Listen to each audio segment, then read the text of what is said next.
میرے پاس پچھلے دنوں میں ایک شخص آیا اور اس نے مجھے بڑی مزیدار بات کی، اور مزیدار اس لیے تھی کیونکہ یہ بات میں نے پہلے بھی کافی لوگوں سے سنی ہوئی ہے۔ اور اس نے مجھے کہا کہ میں کسی اسکالر کے پاس گیا اور میں اس سے کچھ سوالات کرنا چاہ رہا تھا کیونکہ مجھے نہیں سمجھ آ رہی تھی بات کی۔ تو میں نے اس سے سوالات کیا اور اس اسکالر نے مجھے جواب تو دیے، لیکن اس نے مجھے اس کی جو جواب دینے کا جو طریقہ تھا وہ اس قدر ایروگنٹ تھا، اور آئی فیلٹ جیسے میں کوئی بہت ہی کوئی برا انسان ہوں، جیسے میں کوئی بہت زیادہ ہی کوئی ان پڑھ جاہل انسان ہوں اور میں تو دوزخی ہوں۔ تو مجھے بہت برا محسوس ہوا، اور میں اس کے بعد اس انسان کے پاس نہیں گیا اور میں نے قرآن پڑھنا چھوڑ دیا۔ تو یہ بات سن کے مجھے بہت افسوس ہوا، واقعی میں بہت افسوس ہوا، اور یہ بات ایک انسان نہیں، مجھے یہ بات بہت سارے لوگوں نے کہی ہے۔ اور اس کے بعد میں نے اس بات پہ تھوڑا ریسرچ کرنا شروع کیا۔ تو اکثر ایسے ہوتا ہے کہ جب آپ یوٹیوب بھی دیکھ لیجئے، یوٹیوب پہ بھی جتنے اسکالرز آتے ہیں، یا آپ پرائیویٹلی کسی اسکالر کو جانتے ہو، یا جن لوگوں کے پاس اسلام کی نالج ہے، اگر آپ ان کے ساتھ بات کرنا شروع کریں تو آپ نے نوٹ کیا ہوگا کہ ان لوگوں کے منہ کے اوپر ایک ایسے کر کے نا مزہ خانہ قسم کی اسمائل ہوتی ہے کہ you go to hell, you know I know better.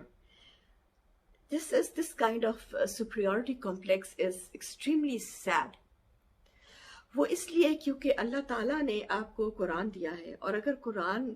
سمجھنے کے لیے اس نے آپ کا سینہ کھول دیا ہے اور آپ کو اس قرآن کی نالج ہے، یا آپ کے پاس یہ ایک کہہ لیں کہ ایک خوبصورت طریقے کا موقع تھا کہ آپ کو قرآن سیکھ سکے، آپ کسی طرح سے بھی کلاسز لی یا آپ نے پڑھا۔ ظاہر ہے جو اسکالرس ہیں انہوں نے بھی تو کہیں سے پڑھا ہوگا نا، پیدا تو نہیں ہوئے تھے اسکالر۔ اور اگر ایک انسان کو اللہ نے یہ موقع دے دیا تو بجائے اس کے کہ وہ انسان جھکے اور نرم ہو، وہ انسان اور سخت ہو جاتا ہے۔ یہ سوال مجھے بہت سارے لوگ کرتے ہیں، اور میں نے اس بات پہ ہیومن انالیسس، جو ہیومن بیہیویئر انالیسس، کیونکہ میرا فیلڈ ہے، تو اس پہ میں نے کر کے جب اس کے لحاظ سے کمپیریٹیولی جب میں نے دیکھا تو اس سے وجہ یہ نکلتی ہے کہ ہم انسانوں کی عادت ہوتی ہے بیسیکلی کہ ہم لوگ جیسے ہی ہمیں کچھ زیادہ نالج ملتی ہے، یا ہمارے پاس زیادہ پیسہ آ جاتا ہے، یا ہم خوبصورت ہوتے ہیں دوسرے انسان سے، یا ہم کسی طرح سے بھی دوسرے انسان سے بہتر ہوتے ہیں، money wise, physique wise, knowledge wise, what ever, اولاد زیادہ اچھی ہے آپ کی، آپ اپنے میاں کے ساتھ خوش ہیں، تو ہم ایک دم سے آکڑ میں آ جاتے ہیں۔ ہم لوگ ایک دم سے اپنے آپ کو سپیریئر سمجھنا شروع کر دیتے ہیں، تو ہم سمجھتے ہیں دوسرا انسان ہمارے لائق نہیں ہے، ہمارے سٹینڈرڈ کا نہیں ہے۔ اچھا باقی چیزوں میں تو چلیے ٹھیک ہے، وہ تو دنیاوی چیزیں ہیں نا، تو اس میں تو ہم کرتے، لیکن اسلام جو ہے، کیونکہ اسپیسیفکلی یہ سوال تھا، اسلام ریلیجن جو ہے وہ ایک ایسی چیز ہے جس کو آپ جتنا پڑھیں اتنا آپ کو جھکنا چاہیے، اور اگر آپ نہیں جھک رہے تو اس کا مطلب ہے کہ آپ جو نالج گین کر رہے ہیں آپ صحیح نالج گین نہیں کر رہے، کیونکہ آپ کا اس کا مطلب ہے کہ جو آپ کا اپنا کیریکٹر ہے۔ حضرت علی رضی اللہ تعالیٰ عنہ نے ایک حدیث ہے، آپ نے کہا تھا کہ آپ نے کسی شخص کا اگر کیریکٹر انالیسس کرنا ہے تو اس کو عزت دے کے دیکھ لو، اگر تو وہ اکڑ جائے گا تو اس کا مطلب ہے کہ وہ انسان کا ظرف نہیں ہے، اور اگر وہ جھک جائے گا تمہارے آگے تو وہ ظرف والا انسان ہے۔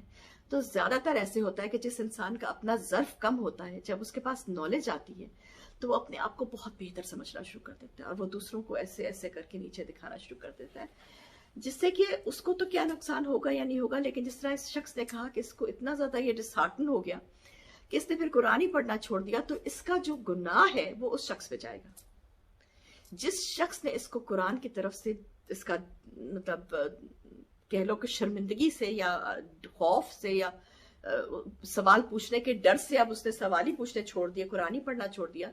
تو اس قسم کے جو لوگ ہوتے ہیں جو دوسرے بندوں کو انٹیمیڈیٹ کر دیتے ہیں، سو کالڈ وانابی اسکالرز جو ہوتے ہیں، ان سے میں کیا کہہ سکتی ہوں، میں تو خیر کچھ نہیں کہہ سکتی، لیکن فوڈ فار تھاٹ ہے کہ اس لیے بہتر ہے، میری ریکویسٹ سب لوگوں سے یہ ہے کہ instead of going to scholars, انسان ٹھیک ہے انسان جاتا ہے، obviously جب آپ اگر پڑھ رہے ہوں، آپ جب کالج میں بھی پڑھ رہے ہوتے ہیں، آپ کو کوئی بات سمجھ نہیں آتی تو آپ اپنے ٹیچر کے پاس جاتے ہیں، اور قرآن ظاہر ہے بہت ڈیپ اسٹڈیز کا ہے، تو اگر اس میں آپ کو جانا ہے، لیکن then choose your scholars wisely. Don't go to every Tom Dick and Harry, کیونکہ ہر انسان جو ہے وہ اس کیلیبر کا نہیں ہے کہ وہ اس میں وہ مٹھاس آ سکے جو قرآن پڑھنے سے آنی چاہیے. I hope that has encouraged you, because مجھے یہ سن کے بہت افسوس ہوا تھا اور بہت دکھ اور تکلیف ہوئی تھی. میرے ساتھ بھی یہ قصہ ہوا ہے اور بہت سارے لوگوں کے ساتھ بھی یہ قصہ ہوا ہے. میں نے شروع میں جب مجھے کسی بات کی سمجھ نہیں آتی تھی تو اگر کسی سے پوچھا تو آگے سے ایسے کہ تم کون، تمہیں کیا، تم تو کچھ بھی نہیں، میں بتا رہی ہوں تمہیں یا میں بتا رہا ہوں تمہیں. اور پھر وہ اسمائل ایسے، آئی ہیٹ دیٹ اسمائل جب وہ لوگ آپ کو دیتے ہیں نا. آپ اکثر دیکھیے ویڈیوز میں، یوٹیوب ویڈیوز میں، جو میں کسی کا نام نہیں لیتی لیکن ان کی آپ جب اسمائل، وہ جو تنزیہ اسمائل ہے نا، دیٹ از سو سیڈ. کیونکہ وائی قرآن اللہ نے سب کے لیے اتارا ہے، آپ کے لیے بھی اتنا ہی اترا ہے جتنا میرے لیے اترا ہے. ہاں اگر آپ کو اس کی زیادہ سمجھ آ گئی ہے تو اس کو بانٹیے. اس لیے ہی تو قرآن ہے کہ سمجھو اور اس کو آگے چلاؤ. یہ نہیں ہے کہ میں بہت بڑا پتہ نہیں کچھ بن گیا ہوں اور تم تو کسی کام کے ہی نہیں ہو. تو ایسے نہیں ہے. اگر اللہ نے آپ کو اسکالرشپ دی ہے تو اس اسکالرشپ کا صحیح استعمال کیجیے، otherwise you will be more than enough answerable to اللہ. اور آئی ہوپ کہ میری اس بات سے جس انسان کے دل میں ڈر پڑا تھا وہ نکل رہا ہو. I hope she will come back to قرآن شریف، بیکاز قرآن شریف is the best book in the world. اور ہماری کوشش یہی ہونی چاہیے جتنی ہمیں سمجھ آتی ہے ہم اس کو پڑھیں اور کوشش کرتے رہیں پڑھنے کی. اللہ ہمارے سینے کھول دے قرآن شریف پڑھنے کے اور سمجھنے کے لیے. ٹل دین، چمن پردیسی، میں ججت سروک.